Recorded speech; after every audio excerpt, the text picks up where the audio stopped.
వరుస పర్యటనలతో AP deputy CM busy అవుతున్నారు. నేడు నెల్లూరు జిల్లా శ్రీహరికోటకు పవన్ కళ్యాణ్ వెళ్లనున్నారు. సైన్స్కు సంబంధించిన కార్యక్రమాల్లో పాల్గొనున్నారు. ఆగస్టు 15న కాకినాడలో జాతీయ పతాకం ఆవిష్కరించనున్నారు. ఈ నెల 21న ఉమ్మడి కడప జిల్లాలో పవన్ పర్యటించనున్నారు. రైల్వే కోడూరు మండలం మైసూరువారిపల్లిలో నిర్వహించే రెవెన్యూ సదస్సులో పవన్ కళ్యాణ్ పాల్గొంటారు.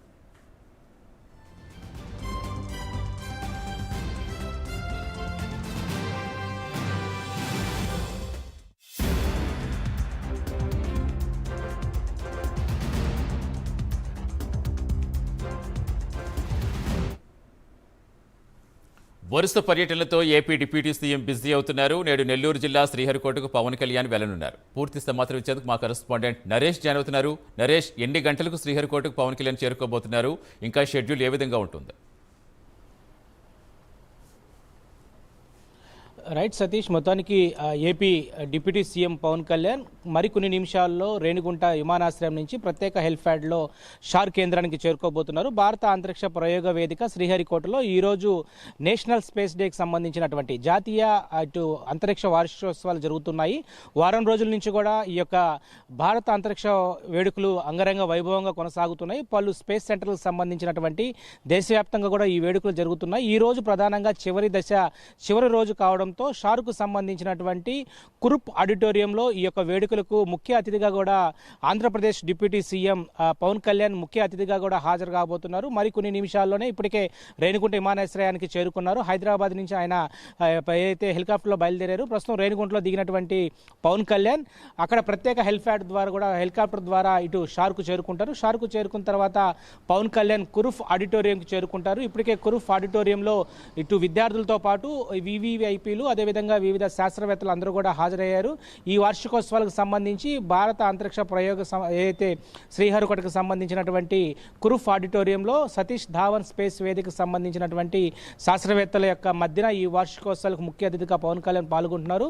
ఈ నేపథ్యంలో ఇప్పటికే కట్టుదిట్టమైనటువంటి భద్రతను ఏర్పాటు చేశారు. ఎక్కడైతే పవన్ కళ్యాణ్ రాబోతున్నారో పవన్ కళ్యాణ్ షార్కు డైరెక్ట్గా కూడా హెలిప్యాడ్ ద్వారా వస్తారు. సో హెలికాప్టర్ ద్వారా వచ్చినటువంటి పవన్ కళ్యాణ్ డైరెక్ట్గా కూడా ఆ కురుఫ్ ఆడిటోరియంకి చేరుకుంటారు. ఒకవైపు చైర్మన్ సోమనాథ్తో పాటు మరికొంతమందికి సంబంధించినటువంటి శాస్త్రవేత్తలంతా కూడా ఆయన కోసం ఎదురు చూస్తున్న పరిస్థితి కనపడుతోంది. ఇప్పటికే వేలాది సంఖ్యలో వచ్చినటువంటి విద్యార్థులు సైతం కూడా కురుఫ్ ఆడిటోరియంలోనే వెయిట్ చేస్తున్నారు పవన్ కళ్యాణ్ని చూసేందుకు. అదేవిధంగా శాస్త్రవేత్తలు పూర్తి స్థాయిలో కూడా ఈ వార్షికోత్సవ వేడుకలను కూడా వైభవంగా నిర్వహించేందుకు కూడా సిద్ధంగా ఉన్నట్టుగా తెలుస్తూ ఉంది. ఇప్పటికే దేశవ్యాప్తంగా సంబంధించినటువంటి అనేక స్పేస్ సెంటర్లో ఈ వేడుకలను కూడా ఘనంగా నిర్వహించారు. ఈ రోజు చివరి దశకి చేరుకున్న ఈ వార్షికోత్సవాలు ప్రధానంగా ఇటు షార్లో జరుపుకుంటున్నారు. ఇక్కడ ప్రధానంగా గతంలో ఏదైతే గత సంవత్సరం ఆగస్టు 23వ తేదీన చంద్రయాన్ 3కి సంబంధించినటువంటి ఉపగ్రహం ఏదైతే చంద్రుడిపై కాలు మోపినటువంటి పరిస్థితిలో ఆ రోజు ఈ రోజుకు సంబంధించినటువంటి దాదాపు సంవత్సర కాలం అయింది కాబట్టి ఈ రోజుని ఈ ఆగస్టు నెలని స్పేస్ డేగా ప్రధానమంత్రి నరేంద్ర మోడీ కూడా ప్రకటించడంతో ఈ వార్షికోత్సవాలు జరుగుతున్నాయి. ఇప్పటికే పవన్ కళ్యాణ్ 10:30కి ఇటు దీనికి వార్షికోత్సవాల్లో పాల్గొంటారు. తిరిగి ఆయన 2:30 మళ్ళీ రేణిగుంటకు బయలుదేరుతారు ప్రత్యేక హెలికాప్టర్లో. అక్కడి నుంచి ఆయన డైరెక్ట్గా కూడా పలు కార్యక్రమాల్లో కూడా ఆయన పాల్గొనేటువంటి పరిస్థితి కనపడతా ఉంది. వరుస బిజీ కార్యక్రమాలతో ఒకవైపు షెడ్యూల్ పవన్ కళ్యాణ్ బిజీగా ఉన్నటువంటి పరిస్థితిలో ఈరోజు శ్రీహరికోటకి మరి కాసేపట్లో కూడా చేరుకోబోతున్న పరిస్థితి కనపడుతుంది. సతీష్, అంటే నరేష్, ప్రధానికి అంటే ఇంకా పవన్ కళ్యాణ్తో పాటు ఇంకెవరైనా వచ్చి హాజరయ్యే అవకాశం ఉందా సైన్స్ ఉత్సవాలకు సంబంధించి? సతీష్, ప్రస్తుతానికైతే ఈ యొక్క నేషనల్ స్పేస్ డేకి సంబంధించినటువంటి వార్షికోత్సవాల్లో ముఖ్య అతిథిగా కొనిదెల పవన్ కళ్యాణ్ డిప్యూటీ సీఎంగా హాజరు కాబోతున్నారు. ఆయనతో పాటు వివిధ శాస్త్రవేత్తలు ఎవరైతే ఉంటారో ఆ శాస్త్రవేత్తలకు సంబంధించినటువంటి అందరూ కూడా హాజరయ్యారు. వివిధ జాతీయ వ్యాప్తంగా దేశవ్యాప్తంగా ఉన్నటువంటి ప్రధానమైనటువంటి స్పేస్ సెంటర్ల యొక్క ఎవరైతే డైరెక్టర్స్ ఉంటారో ఆ డైరెక్టర్స్తో పాటు ఇటు ఏదైతే జిఎస్ఎల్వి ఎస్ఎల్వికి సంబంధించినటువంటి రాకెట్ రాబోయేటువంటి ప్రయోగ వేదికకు సంబంధించినటువంటి వాటన్నిటిని కూడా క్షుణ్ణంగా శాస్త్రవేత్తలు ఆయనకి చెప్పేటువంటి పరిస్థితి కనపడుతుంది. మరోవైపు ఈ యొక్క కురుఫ్ ఆడిటోరియంలో ఈ యొక్క వార్షికోత్సవాలు పూర్తవగానే ఇటు షార్కు సంబంధించినటువంటి ప్రయోగ వేదిక ఎక్కడైతే రాకెట్ ప్రయోగాలు జరుగుతాయో రెండవ ప్రయోగ వేదిక అదే మొదటి ప్రయోగ వేదిక ఆ ప్రాంతాలన్నింటినీ కూడా ఆయన సందర్శిస్తారు. అయితే ముఖ్య అతిథిగా మాత్రం పవన్ కళ్యాణే ఉండబోతున్నారు. సో ఆయనతో పాటు సులూరుపేటకు సంబంధించినటువంటి ఎమ్మెల్యేతో పాటు మరొకరు తిరుపతికి సంబంధించిన కలెక్టర్ ఎస్పీలు కూడా పాల్గొనేటువంటి పరిస్థితి కనపడతా ఉంది.